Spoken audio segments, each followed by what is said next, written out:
Hello, welcome back. I'm Maddie, and today we are in the beautiful world of Ravenwood, where I have built this spooky chapel with a large underground crypt that is perfect for a vampire. I love Ravenwood so much, and I'm very excited to share this build with you all. The details for this build will be in the description, and I will be uploading this to the gallery for you to download. I hope you enjoy. So inspiration for this was certainly not as detailed as my previous video. I knew I wanted to build an abandoned church or chapel, and I came across this little one in Mississippi. It definitely gives off like a spooky, haunted vibe, and that's really what I wanted to recreate. So let's get started. Ever since I got the Life and Death pack, I have just been obsessed, and I am especially in love with Ravenwood. Honestly, I love the lighting and feel of Morning Vale. The sky goes pink and green at sunset. It's so beautiful, and I feel like it's so different to all of the other worlds that we've had up until now. I'm not someone that is super into spooky and scary things. I can't even watch a horror movie without completely freaking out. But there is something that I find really intriguing about, ghosts and spirits, and I think this world lends itself perfectly to that curiosity. You sort of wonder what's off in the shadows or behind the mist, and I think the environment really lines up with what I would imagine if we're thinking of a town where ghosts and the Grim Reaper just roam around. I think it's got the greatest vibe, and I really loved building this chapel here. I think it fits in so much better than if I had have built it in Forgotten Hollow with, the other vampires and good old Vlad. I actually haven't played too much in Forgotten Hollow, but it sort of feels lifeless, whereas Ravenwood and Morning Vale definitely have a lot of life to them, especially with how much there is to do within this world. We've got the festivals and all of the crypts and stuff that you can interact with. There's definitely a lot more to do that just helps with the world building, and I think they're much nicer places to build in than Forgotten Hollow. So now you can see that I've built the outside shell of the chapel. I added the roof and some columns. I love the doors and windows that come with Life and Death. Again, they are perfect for this build, and I was really making sure to pick the swatches that had these mossy details on them that give that more sort of abandoned and neglected feel that I was going for. And I especially love this grand, scarylicious window. I don't know why they would call it that, but we know that the devs love to give items fun and weird names, so we just have to go with it. I realized at this point I had made the shell wider than I planned, so bringing everything in to fit what I had in mind, but every time I did anything to the build, the scarylicious window would disappear, and no joke, I had to put it back 4 or 5 times, and you'll see me do this continuously.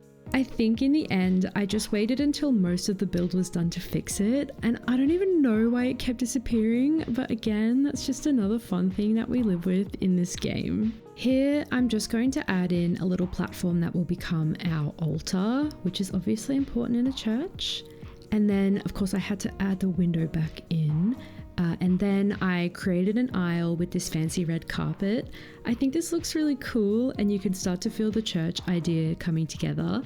I had this idea of using some fencing to create what's known as altar or communion rails. This would be where our congregation would come up and take communion. I grew up going to church, so I felt like they should be there because to me, that's what the inside of a church looks like. And then I built in the basement and cleaned up some things on the outside before I moved on to decorating the interior of the church. I do think it's a bit of a shame we don't have any stained glass windows in the Life and Death pack, because I feel like that really would have made this chapel complete. So with the interior, obviously I wanted to make it look like a church, but I wanted it to have that sort of occult vibe with the open flame torches and candles, and really make it feel like if you stumbled upon it and then out of curiosity you went inside, you would feel like it was a bit spooky or creepy, and maybe you shouldn't be there, but it's sort of too late now because you've already walked in. A nice, a chill vibe. And now adding in our pews along the aisle and then going in to build the altar, the Life and Death pack definitely had some perfect altar decorations.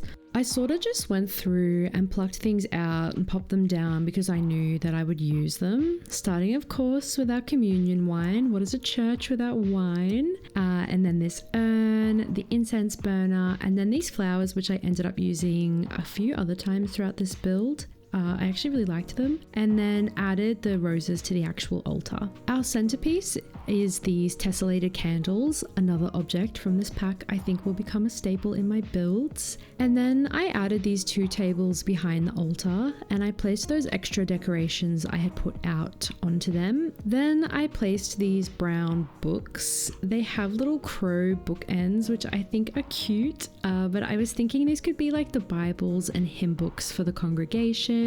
And honestly, I think the only thing that we're missing at this point is that room where they do confessions. Off the side here, I added some extra books and of course some extra wine. Can't be running out of the blood of Christ in a church. And then with that, the chapel was complete. And I added some lamps out the front and the side door as well for extra lighting.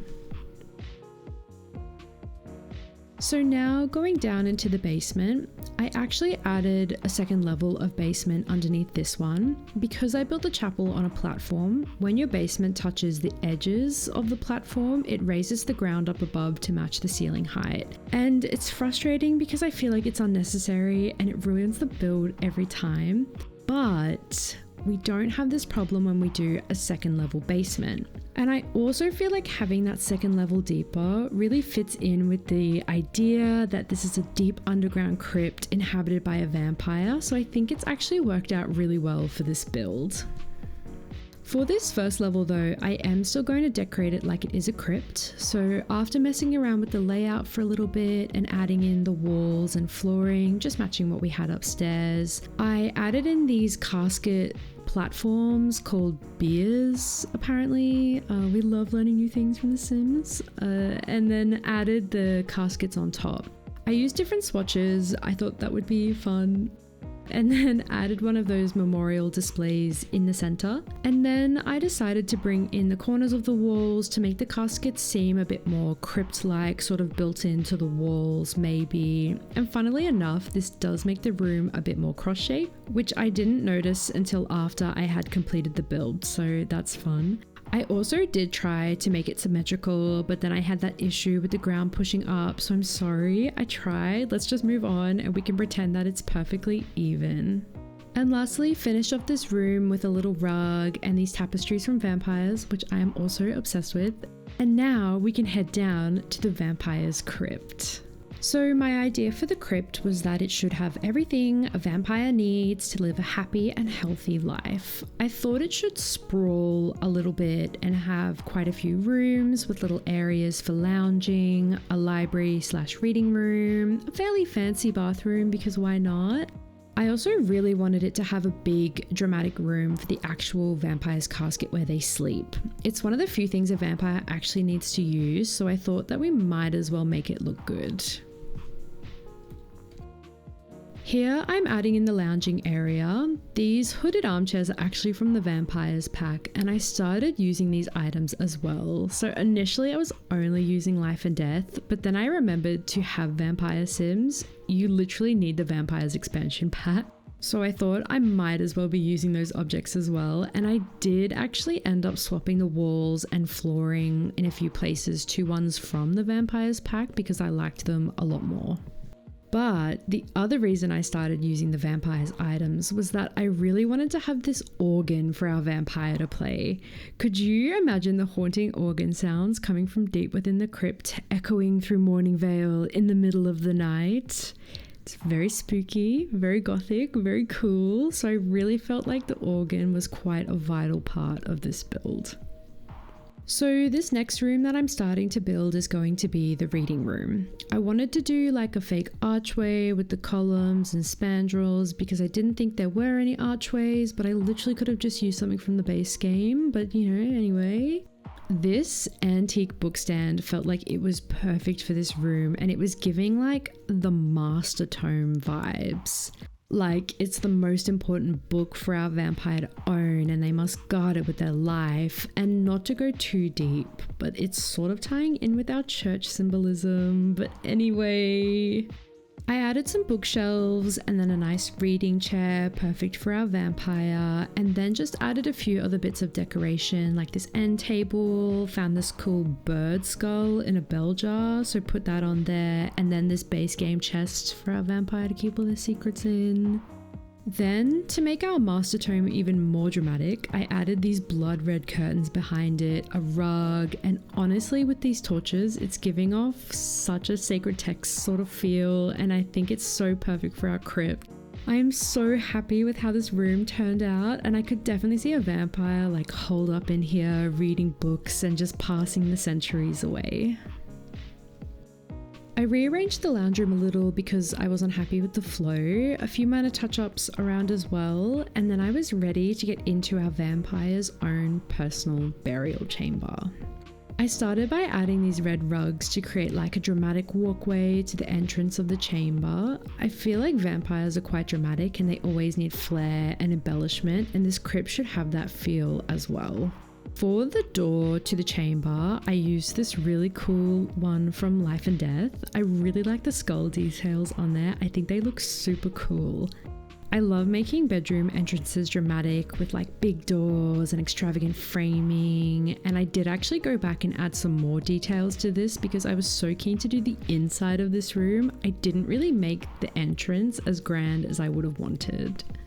So for this room, I added 2 long platforms and then a smaller one on its own at the top. This will be where our casket goes, and doing this gets us these cool stone steps that lead up to the casket.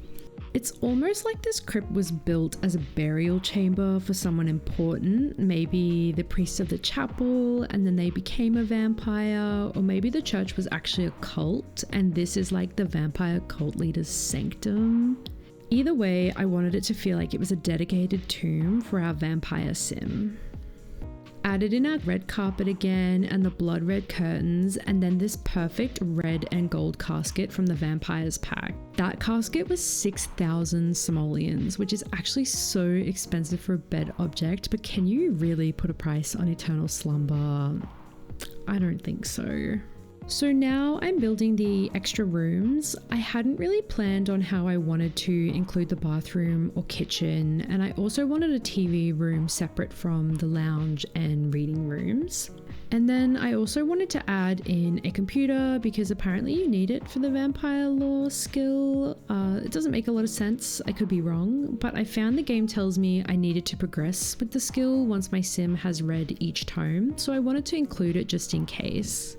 And then I also love the idea of a vampire like watching the world evolve after centuries of like being undead, and then they find out about YouTube and they just waste all their time on there.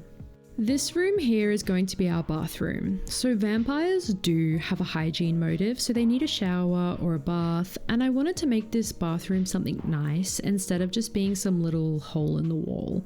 I used this fancy tub from Life and Death and added the matching shower against a wall that I used as a divider through the middle of the room. I then added cabinets and sinks to the other side of the wall and mirrors as well. Not that vampires need them. This creates this like enclosed bathing showering space for our vampire, and I like the privacy of it. I didn't really focus on it, but I put the toilet in its own little room to the side, and I didn't even put a light in there because like it would have had a candle there, but a vampire never would need to go in there, so maybe they wouldn't even know that the candle's gone out, or they just wouldn't bother replacing it like once it runs out. A toilet also means that any human guests that come over will be able to sort themselves out when they need to, which I feel is also important. So now going into the kitchen, initially I went for the Life and Death fridge because it looks super cool, but I swapped it out for the base game like old style refrigerator because it fit better for our vibe. And the counters I used are the ones from the Vampire's Pack, which I absolutely love. They've got such a nice antique style to them. So the stove I used is the matching base game one to the fridge, and then added a little dining nook with some chairs. Nothing really fancy because it's not like this is a vampire that is throwing lavish parties down in their secret hidden crypt. So moving on to the TV room now, or maybe we can call it like the viewing room or something a bit more intriguing than TV room.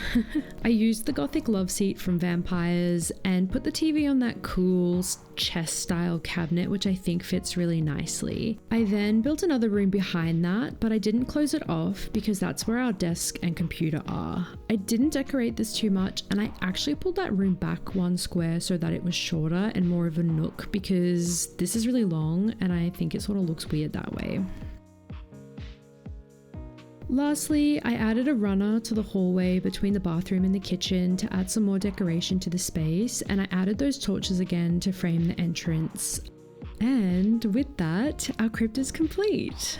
I am really happy with how this has turned out. I feel like it has that hidden vampire lair vibe. And now all we have left to do is our landscaping and decorating the rest of the grounds of the chapel. For the outside, I wanted to build a graveyard and continue with the sort of gothic abandoned theme. I wanted it to look overgrown and forgotten, like it was going to ruins because people were too afraid to go in and clean it up. And maybe that's due to the fact that there's rumors that there is a creature living deep within the crypts of the chapel. So I've added this cool gothic fence, and I'm just going around adding terrain paint to make it look like the building has been sitting on this ground for a long time and the grass is like dying off around, you know, the platform and the fencing. I tend to do landscaping and environment last, so like I'll build the shell and then do the inside, and then lastly I'll do the outside and landscaping.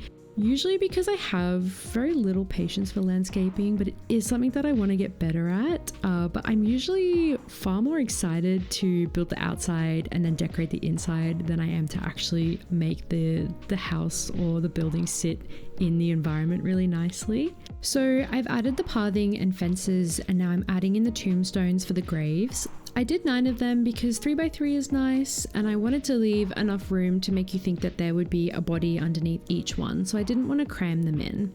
These tombstones are a mix of base game, vampires, and life and death. I wasn't really paying attention to them, I just didn't want them to all look really similar. But I did really like that one from Life and Death with a raven on it. That is super cool and adds a lot of character and instantly adds like some sort of backstory. You know, that person must have had an interesting life if they've got a raven on their tombstone. At the back of the chapel, we had a bit of empty space, so I added in 2 of these enclosed stone grave sites. These give the feeling that someone important was buried there, and I think if we stick to that idea of like the religious cult, then maybe this could be the priest and their partner, or maybe like the vampire's partner from when they were human, and if they had a child. I feel like these graves are just a bit more special, so I thought that this space at the back of the church was perfect for them, and I do think they look really nice there. And then I was really focused on filling in the landscaping and really bringing in the overgrown look, so I placed the thorns and bushes around anywhere there was space. At some point as well, I remembered to turn the move objects cheat on. I actually only turn it on when I need it. I hate building with it on all the time because then there's always issues with your Sims being able to get around the house. But it is so valuable for landscaping, so you can get things sitting closer together and make the plants look like they're sitting more naturally in the space. I added in those overgrown base game trees and bushes, although they are like really bright green, which I didn't like, but I think that they'll have to do. I wish we had more control over the plant swatches. Like, it's great to change flower colors, but I think that leaf color is important as well. I was just playing around, adding and changing things. Landscaping is like you have to play around and let it evolve as you go, see what looks good, and then change it like as you want to. So I added in some long grass and some flowers. I think the daisies are fun, you know, because of that saying, pushing up daisies, which means you are, you know, dead and in the ground. But yeah, I added some more of this long grass around and then changed up some of the trees. And honestly, I feel like it looks so overgrown and abandoned. I am really, really happy with how this turned out. Like, I'm actually surprised myself. And I just want to make a vampire sim and get them living in here. They can play their organ, they can drink from the town, they can just have so much fun living their little vampire life in a crypt.